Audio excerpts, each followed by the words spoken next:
Hi everyone, my name is Alinson and I'm a computational scientist at Argonne National Laboratory. Today I would like to present UnitCommitment.jl, an open source optimization package based on Julia and JuMP for the security constrained unit commitment problem. This is joint work with Alex Kazachkov from University of Florida and Funchio, also from Argonne. The unit commitment problem is the problem of finding the most cost-effective schedule for power generation. In summary, we need to decide which generators should be online at each hour of the day and how much power should they produce. So the problem has four main components. First, we have generators which produce power, and we have loads which consume power. In the figure here, I'm representing generators as circles and loads are being represented as arrows. So generators and loads are located at buses, which are represented as black bars. And to deliver power from one bus to another, we have the transmission lines. The main decision variables in this problem are xgt, which indicate whether the generator is on or off, and the variables ygt, which indicate how much power should it produce. We have four types of constraints.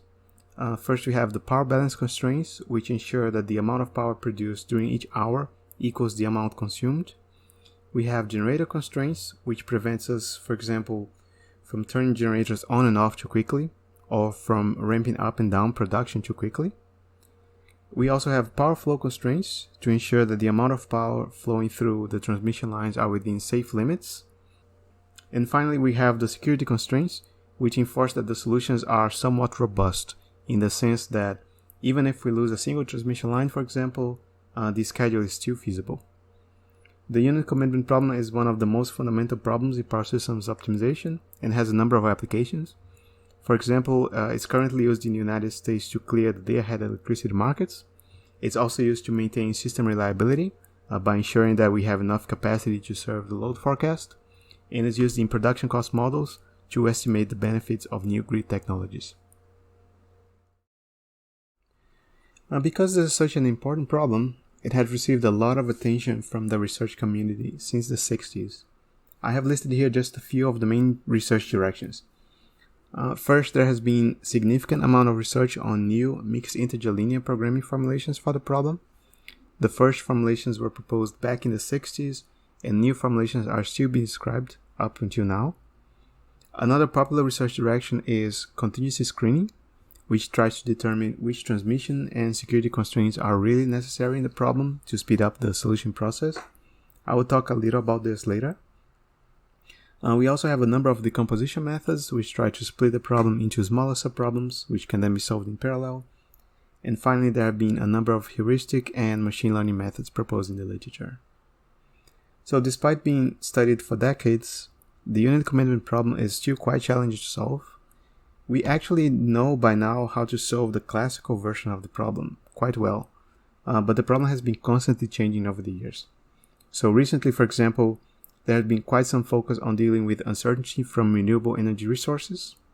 There has also been a need to improve the time granularity from hourly commitment decisions to sub-hourly decisions, such as 5-minute or 15-minute intervals. There are also now new grid technologies coming online. For example, we now have battery storage and combined cycle power plants, which make the mathematical models much more complex. And finally, there are also now new ways to participate in the electricity markets even if you don't own a generator, for example through virtual bids. So this is a problem that is constantly changing and that's still very challenging to solve. To better understand what variations of the problem are being solved by the industry and what kind of computational challenges they are facing, we have an ongoing IEEE task force being led by Yonghong Chen from MISO, Fan Pan from PNNL, and Funchio from Argonne. So the task force has three main goals. The first goal, as I mentioned, is to understand the computational challenges being faced by the industry.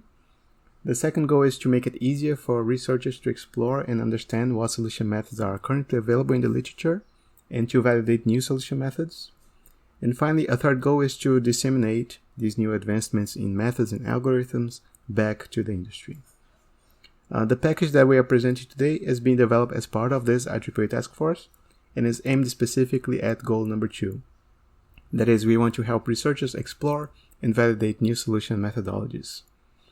If you try to develop a new solution method for the unit commitment problem today, you'll probably face 4 research roadblocks. The first roadblock is that there is not a standard data format for the problem, so it's very hard to share cases among different institutions.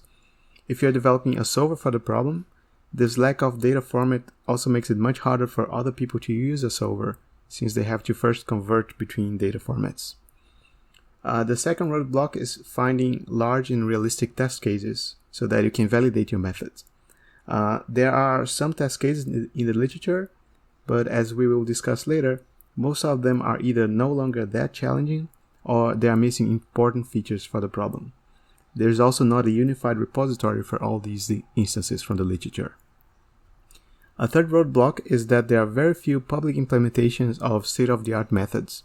Until we released this package in particular, there were not any public Julia and JuMP implementations, for example, of state-of-the-art formulations or contingency screening methods for UC. If you wanted to build upon the state-of-the-art, you had to first spend a significant amount of time re-implementing a lot of things. Finally, as I will also discuss later, it's not trivial to benchmark new methods for UnitCommitment. The package that we are developing, UnitCommitment.jl, has 4 main components aimed at each one of the 4 main research roadblocks that I mentioned before. So first, the package offers a flexible and fully documented JSON-based data format for the UnitCommitment problem, which is being developed in collaborations with the ISOs and which describes the most important aspects of the problem. Second, the package offers a large collection of benchmarking instances, which we have collected from the literature and converted into a common data format. In some cases, we have also used data-driven methods to make the instances more realistic and challenging. Third, the package offers JuMP implementations of state-of-the-art formulations and solution methods for the problem, and our goal here is to keep these implementations up to date as new methods are proposed in the literature. And finally, the package also provides a set of automated benchmark tools so we can evaluate the performance impact of any proposed code changes. The package is implemented in Julia and JuMP.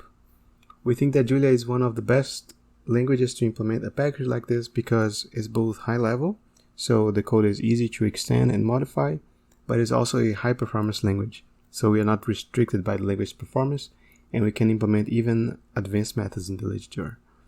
JuMP is also a great modeling language because it's open source, it's fast, and it's compatible with a wide range of solvers.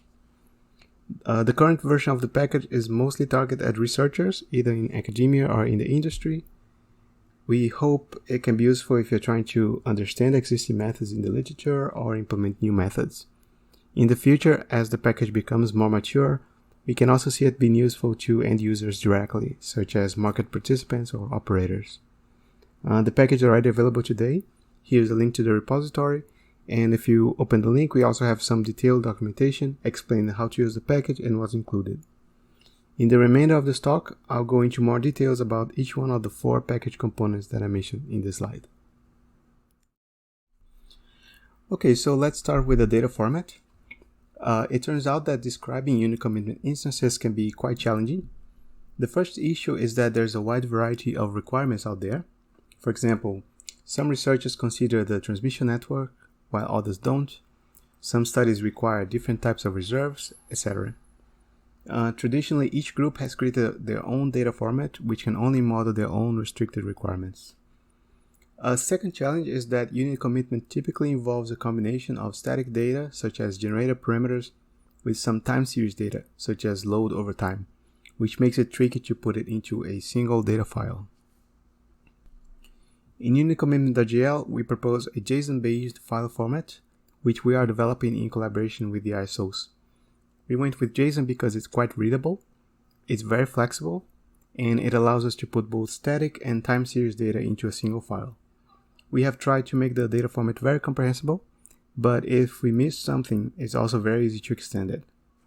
So now let me go through the main sections of the file. Here I'm showing you an example of the generator parameters. First, we have the production cost curve, which is a piecewise linear convex curve, which describes how much does it cost to produce a certain amount of power.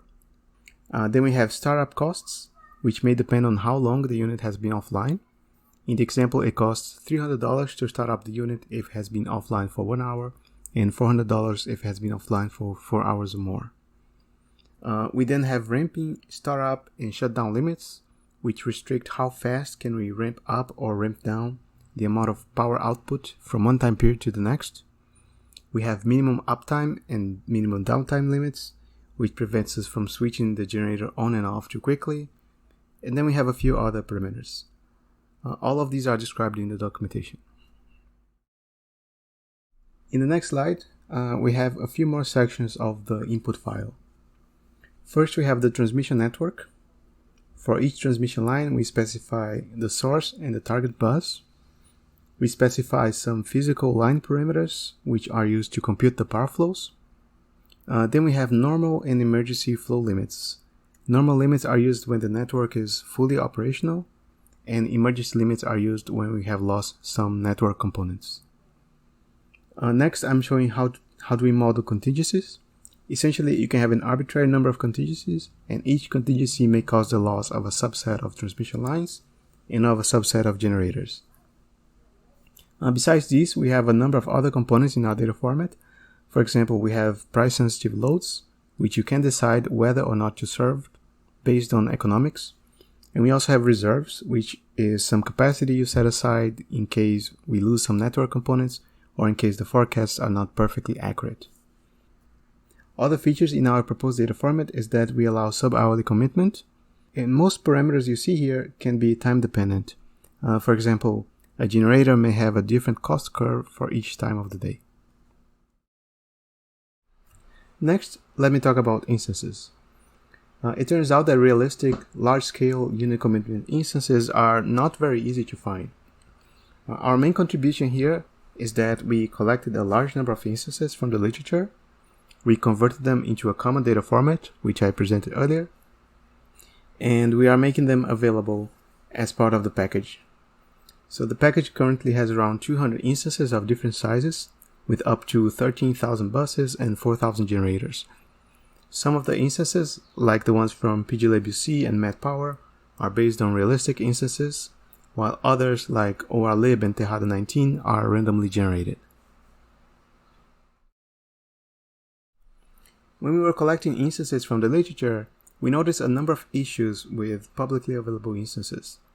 The main issue was that most of the instances were quite small scale and were not very challenging anymore. Some other instances were challenging, but were challenging for non-realistic reasons. For example, one common thing done in the literature is to create multiple copies of the entire network, but this really generates a lot of symmetry, which was not originally there. Finally, most of the instances we could find were missing a lot of important features of the problem. For example, most of them didn't have transmission network or didn't have modern elements such as virtual bids. So another contribution of the package is that we have generated new augmented instances for the unit commitment problem using data-driven methods. This slide shows the main idea.